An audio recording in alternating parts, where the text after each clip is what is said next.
Today I'm going to present on the Alberta tar sands, specifically looking at how the environment is impacting the health of a First Nations community and how the giants of the economics are pushing back. To provide an overview of the presentation, I will be identifying the issue at hand, providing a brief background on the economics versus the environment of the tar sands, then look at demonstrating how these associated environmental and health risks are associated to the issue, look at how these issues are being addressed, which stakeholders are involved, as well as a variety of recommendations for how this issue could be reduced. The issue I will be trying to address is, should tar sand production in northern Alberta be stopped due to the severity of its environmental and health impacts? To provide you with a bit of background in case you're not fully aware about the tar sands, they are located just north of Fort McRee, which is in northern Alberta, along the Athabasca River. Much of this area is densely populated with a boreal forest habitat that has been taken to produce the oil. This area has been known to have the largest oil depository in the world, which from an economic perspective is important, since the amount of the conventional oil availability is becoming more and more scarce. This area has become well known for its substantial economic benefits. It is estimated that by the time the tar sands project is complete, there will be a $1.7 trillion impact on Canada's GDP. I know when Dr. Kaczynski presented in class on the exposure and risk assessment topic, he did make mention of the Fort Chipewyan community example. But in addition to his explanation, I have included a bit of additional background. Fort Chipewyan is a First Nation community located approximately 150 kilometers downstream from the tar sands along the Athabasca River. This community is comprised of about 1,500 people and is a community that is well known for living off the land through the utilization of its traditional lifestyle approaches of hunting, fishing, and gathering. The risks associated with the issue. There are a number of toxins that have been identified as a result of the oil sands production process. These toxins were initially identified as impacting the animal habitats, causing, for example, various abnormalities among the fish, as well as a reduce in the number of wild species present in the area. Studies have identified high levels of arsenigens and carcinogens in the area as well. These types of toxins are known producers of cancer and have been associated with bitumen production. If not careful, over time, larger amounts of arsenigens and other cancer-producing toxins will be found in the nearby water sources. And this seems to have already begun to happen, since now in Fort Chip, members are seeing a much higher than average rate of cancer. Initial studies have indicated this community to have 3 times the average rate of leukemia and lymphoma and 7 times the rate of bile duct cancer when compared to the national average. So who are the stakeholders involved, and how are each of these stakeholders addressing this issue? The Fort Chip First Nation community and political leaders began the drive to fight against the production of the tar sands development. They began by speaking out through increased advocacy and support. They have pushed for independent research studies on the environmental impacts of the tar sands, utilized celebrity endorsement, first using James Cameron and now most recently Leonardo DiCaprio, both environmental protection endorsers, as well as demonstrated their voice of concerns at all levels, including at the United Nations Climate Change Conference in Copenhagen, Denmark, as well as numerous other areas and meetings. Another stakeholder in support of the First Nation people is Dr. John O'Connor. He was a community physician in the Fort Chip community that first noticed trends of higher rates of cancer patterns among the Fort Chip members. He asked Health Canada to produce an official investigation on the high rates of cancer among the Fort Chip residents. As a result, Health Canada sent in a team of Health Canada physicians to further investigate, and at that time indicated nothing was wrong with the water in Fort Chip and actually charged Dr. O'Connor with raising undue alarm in the Fort Chip area. Due to the increasing presence of concerns that was starting to arise is when the provincial government started to get more publicly involved in promoting the environmental protection of the oil sands. Thus, in response, they launched a campaign to protect the continuation of the production of the tar sands. Through their campaign, they explained how contaminants such as bitumen are picked up naturally through water waste and that this is how they enter into the ecosystem environment. Furthermore, the water quality is carefully monitored and therefore has no long-term effects on the water due to the oil sands development.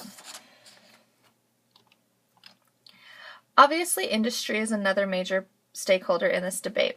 Their response for how they seek to reduce the environmental impacts from the tar sands include completing a regular environmental testing process, ensuring reclamation maintains its top priority, stating that once industry is done with the land, that they will ensure the land will go back to its formation of a natural habitat, by promoting that the world needs this energy source, and explaining that Canada needs the oil sands for Canada's economy. There have been two types of researchers identified in the stakeholder process, the first being industry-funded researchers. RAMP is the primary researchers funded by industry for measuring the environmental impacts of the tar sands, and according to RAMP, they indicate that the impacts create no substantial changes, including no detectable changes on the water in Athabasca River. The second type of researchers have been the independently funded researchers. Dr. David Schindler led this group of researchers, and according to Dr. Schindler, he suggested the environmental impacts demonstrated a discrepancy from how the industry-funded researchers suggested of their findings for how to address this issue. Dr. Schindler shared his findings with the Fort Chipewyan community and other environmental advocates, stating how previous studies didn't properly measure airborne inputs, and as a result, the environmental and health impacts from the tar sands are much higher than previously research has shown. But as long as there is confusion, there'll be no regulation or policy change, and as a result, industry can keep producing. Following the distribution of this new information, additional stakeholders have since gotten more actively involved, including, for example, the Alberta Cancer Board. In response to the new findings on the issue, the Alberta Cancer Board launched a study on the true rate of cancers in the Fort Chip community.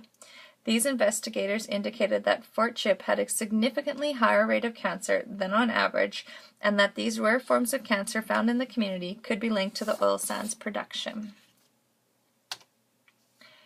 In response to the findings from the Alberta Cancer Board, Alberta Health Services has also become more involved with this issue. AHS Services promised to continue monitoring the Fort Chipewyan community, but continued to claim, as previous Health Canada results, that there is no current cause for alarm at present time. Over the past 10 years, this issue has gained international awareness to the point that world leaders, scientists, and environmental groups have joined forces to address this issue. These groups are gathering together to try and keep the planetary warming to below 2 degrees and trying to cut emissions globally. Specifically, these groups are seeking weaker emissions for oil and gas in Canada up to 26%. In regards to how policy regulators have addressed this issue, to date, no international agreement has been made to reduce the greenhouse gas emissions. During the United Nations Climate Conference in Copenhagen, an accord was made and individual countries had the options to choose to follow or not to follow. To date, Canada has chosen not to follow.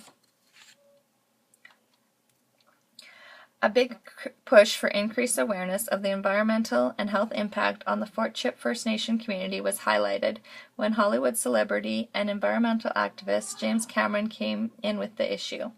Through his level of celebrity endorsement, he was able to heighten the awareness of the concerns previously indicated by the First Nation community and the independent researchers, including through the development of a documentary which highlights many of the First Nation concerns relating to the development of the tar sands. NRDC is a group that's been a key player in the protection of the environment. The Natural Resource Defense Council is an organization that has played a key role in not only supporting the First Nation concerns, identifying the environmental concerns of the tar sands, but they've also been key for promoting other alternatives that could potentially replace the need for the extraction of oil through the introduction of low-carbon campaign, which is a healthier environmental alternative. The last key stakeholder identified as playing an impact on this issue relates to the Canadian Association of Petroleum Producers. Similar to the industry focus for how to address this issue, this group has continued to campaign that they are concerned and keep as a top priority for environmental protection of the oil sands, and they promote a green image throughout this process. During this last section of the presentation, I have included a number of potential recommendations. Although many of these recommendations may have a large dollar figure attached to them, it is important to remind you that the amount of money related to this issue and that it would most likely require a lot of money to produce in order for these recommendations to be given any real attention.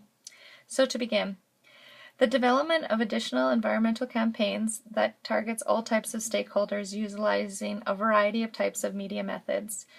They could, for example, target the individual consumers, including targeting the major American cities through billboards or other sources, policymakers, corporate consumers, investors, infrastructure, and at the regulatory level of federal government climate control. To continue the promotion of other possible carbon fuel production alternatives, for example, banning lead from gas, clean air legislation, lower carbon fuel levels, biofuels made from waste, from yeast to hydrocarbons, and clean energy laws.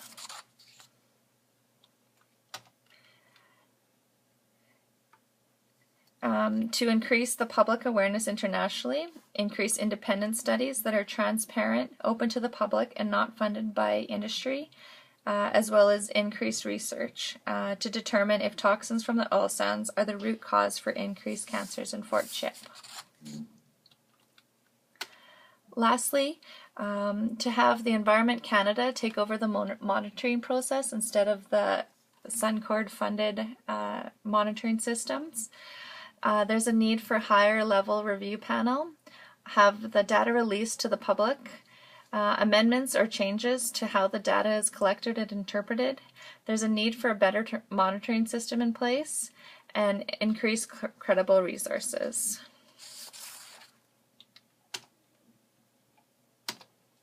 Thank you.